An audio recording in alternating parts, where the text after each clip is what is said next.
Well, hello there, and welcome to another training video. In this nugget, I'll be sharing with you how to reset the WordPress password in Cpanel. So let's get started.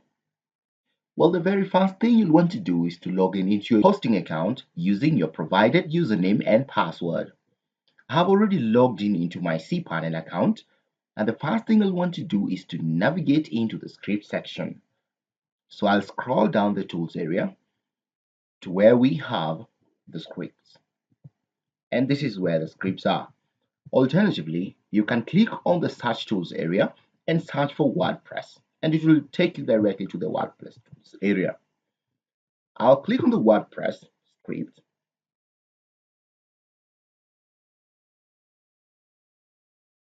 and from the window that shows up, I'd like to navigate to the very specific WordPress where I can change the password. So at the top section here of the WordPress dashboard area, I will select a tool that shows me all the WordPress installations that I already have. In this case, I'll click on All Installation.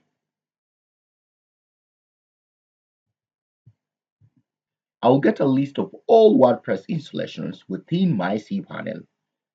Well, to change the password of either of the WordPress accounts that I have in my cPanel, I'll navigate into some of the options that are given out here. The first one being managing the installation with the WordPress Manager. The second option is create staging. The third option is cloning.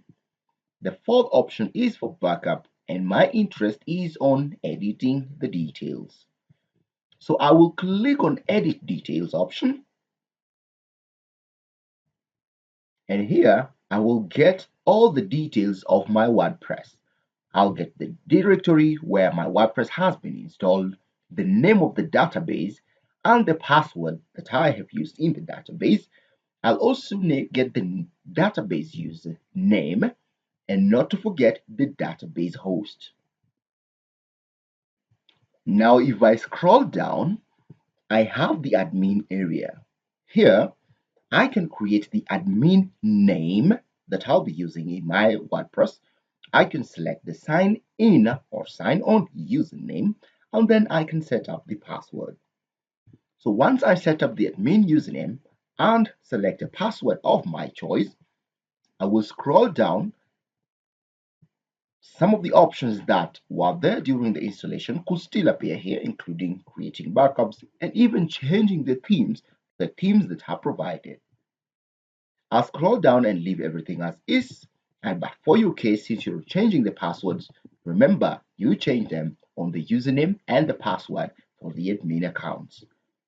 Once everything looks ready, you'll click on Save Installation Details, and WordPress will do the magic. Once that is done successfully, you can now. So when you navigate back into your WordPress backend, you just enter in the new username and the new password, and voila, you will have changed your main password from cPanel. Thank you for watching, and if you like this video, click on the subscribe button, and I'll see you in the next nugget.